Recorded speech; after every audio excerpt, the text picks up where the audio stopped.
시청자 여러분 안녕하십니까? 착잡한 아침입니다. 패스트 트랙이 기어코 통과되는 것을 보면서 밤늦게까지 잠을 이루지 못한 분들이 많을 겁니다.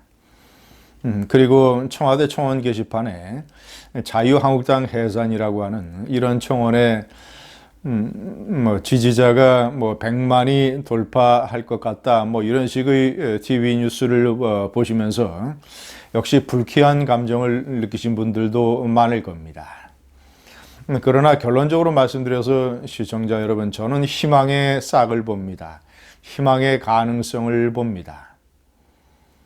먼저 이 청와대 청원 게시판이라고 하는 것은 커다란 의미를 둘 필요가 없습니다. 왜냐? 우선 게시판 자체가 이 파퓰리즘 난장판이고, 장자연 사건의 그 어설픈 이 여성 윤지호가 자신이 무슨 신변의 위협을 당하고 있다라는 청원을 올려서 경찰이 8번이나 사과한 이런 코미디가 벌어진 것도 청와대 청원판 아니겠습니까? 그것뿐만 아닙니다. 지금까지 있었던 청원 내용들을 보면 역시 좌파 파퓰리즘의 멍석이다. 그리고 두 번째는 자유한국당 해산의 지지 도장을 찍은 많은 사람들 중에 이 상당수가 이 젊은 세대일 겁니다.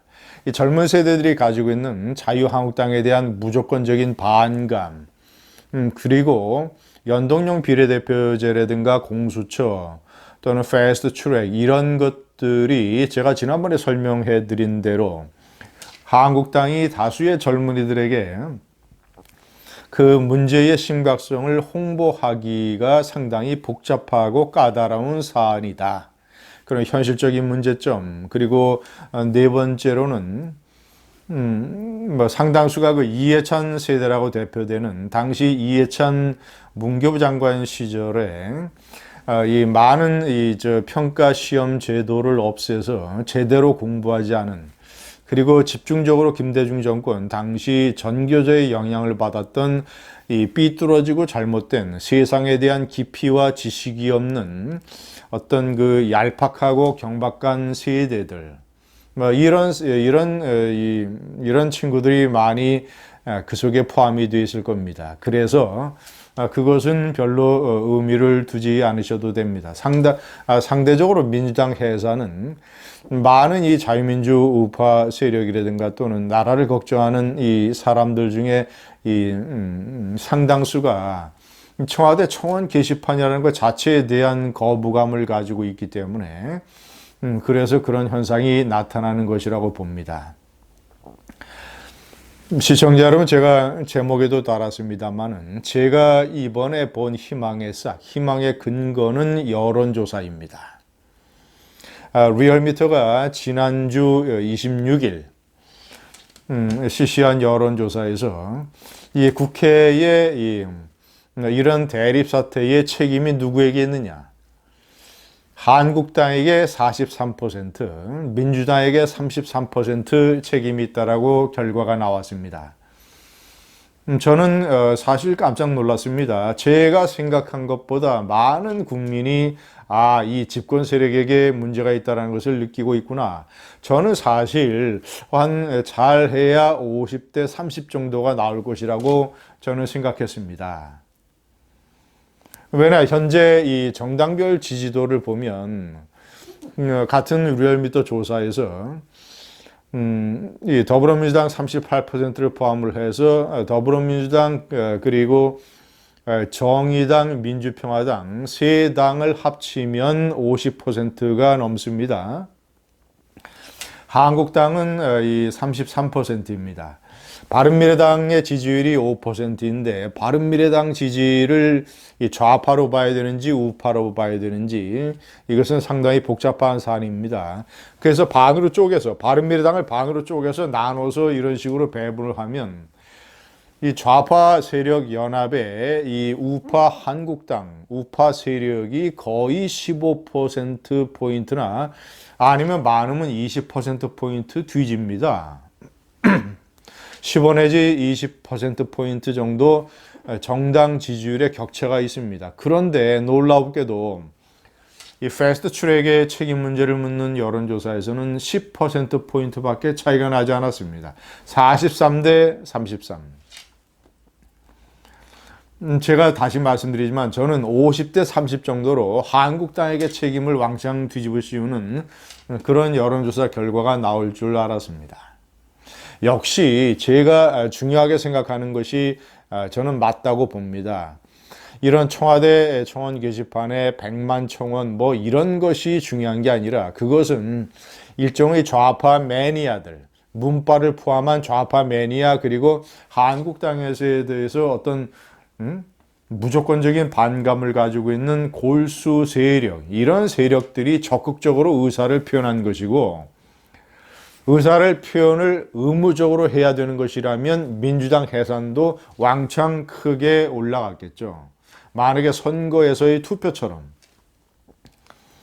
의무적으로 해야 된다라는 의식을 갖고 있는 그런 일이라면 역시 제가 중요하게 생각하는 것은 지난 4.3 보궐선거에서 드러난 민심 이반, 문재인 좌파 정권에 대한 반감, 창원 성사는 뒤집어질 뻔했고 통영 고성은 완전히 박근혜 대통령 탄핵 이전의 상태로 돌아갔다. 제가 이것은 굉장히 중요하게 생각하고 여러분께 몇 번 말씀드렸습니다만은 문재인 좌파 정권이 이 패스트 트랙을 이런 식으로 밀어붙이게 된 중요한 이유가 4.3 보궐선거에 충격을 받았기 때문입니다. 그래서 이런 민심 위반을 경제와 남북관계로 되돌릴 수가 없고 그렇다면 내년 4월 총선에서 우리가 이 파워를 지키는 방법은 선거 제도를 바꾸는 수밖에 없다. 게임의 룰을 바꿔서 우리는 10명의 축구로 따지면 우리는 12명이 출전을 하고 한국당은 10명이 출전하도록 만드는 것이 필요하다라고 하는 것이 4.3 보궐선거의 충격입니다. 저는 그래서 이런 희망의 싹, 민심의 변화 이런 것을 바탕으로 해서 그리고 몇몇 정치의 현실적인 측면을 고려할 때 시청자 여러분, 정치는 생물입니다. 패스트 트랙으로 지정됐다고 해서 그것이 반드시 통과된다는 법은 없을 겁니다. 나중에 표결을 해야 되기 때문에 아무리 빨라야 6개월이 있어야 되는 것이고 6개월 사이에 정치 지형이 어떻게 바뀔지 모릅니다. 민심이 또 어떻게 달라질지 모릅니다. 제가 그래서 이 패스트 트랙의 희망의 가능성들을 몇 가지 말씀드리겠습니다. 자, 2번과 3번 바른미래당의 변화와 김관영의 6월 말 퇴진 이런 것들은 다 엮어서 생각할 수 있는 것입니다. 김관영 원내대표가 6월 말에 퇴진합니다. 현재 지난번에 패스트 트랙에 대한 찬성이 12명, 반대가 11명이었습니다. 그렇다면 한두 명만 찬성 쪽에서 반대 쪽으로 한두 명만 넘어오게 되면 6월 말에 차기 원내대표를 뽑는 경선에서 패스트 트랙에 대한 철수, 반대 이것을 공약하는 새로운 원내대표가 탄생할 수도 있습니다. 12명 중에서 한두 명만 이쪽으로 넘어와도 자, 그럼 그렇게 넘어올 수 있는 사람이 가능하겠느냐? 제가 지난번에 말씀드린 대로 정계특위에 나가 있는 김동철, 김성식, 그리고 사개특위의 임채훈, 최입에 네 사람이 모두 안철수계 국민의당 출신입니다. 자, 그렇다면 제가 다시 말씀드리지만 자유한국당은 안철수와 딜을 해서 안철수를 설득시켜서 독일에 있는 안철수로 하여금 들어오든가 아니면 독일에서 입장 표명을 해서 내가 원하는 다당제라고 하는 것은 이런 게 아니다. 국민이 직접 뽑지 아니하는 이런 비례대표를 왕창 늘리고 또 여야 간의 합의가 없는 선거 룰의 개정 또는 상임위원들의 강제적인 사보임 이런 식의 무리한 방법으로 추진하는 이런 다당제가 아니다. 내가 원하는 것은 어떤 의회 민주주의 그리고 국민이 직접 투표로 뽑는 어떤 지역구 의원들로 구성이 되는 다당제 이런 식으로 안철수가 입장을 표명할 수가 있는 것입니다. 그러면 저 네 사람을 포함을 해서 패스트 트랙에 찬성하고 있는 12명의 국민의당 계열 이 사람들 중에서 한두 명이 이탈을 해올 수 있는 것입니다. 시청자 여러분, 얼마나 드라마틱하겠습니까? 얼마나 극적이겠습니까? 불가능한 것도 아닙니다. 정치는 생물입니다. 자유한국당이 저 4명의 의원들에 대해서 개별적인 집중적인 설득과 포섭에 나설 필요도 있습니다. 마지막의 요소는 문재인의 추락입니다. 1분기 경제 성장률이 마이너스 0.3%입니다.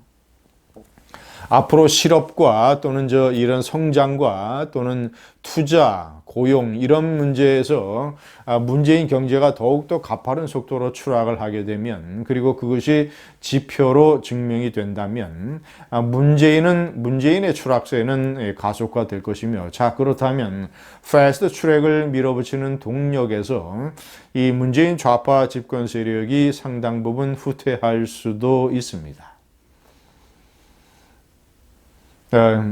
이번에 패스트 트랙의 투쟁에 온몸을 던졌던 자유한국당 지도부와 국회의원 분들, 그리고 당직자 또는 보좌관 뜨거운 응원을 보냅니다. 우리에게는 희망이 있습니다. 감사합니다.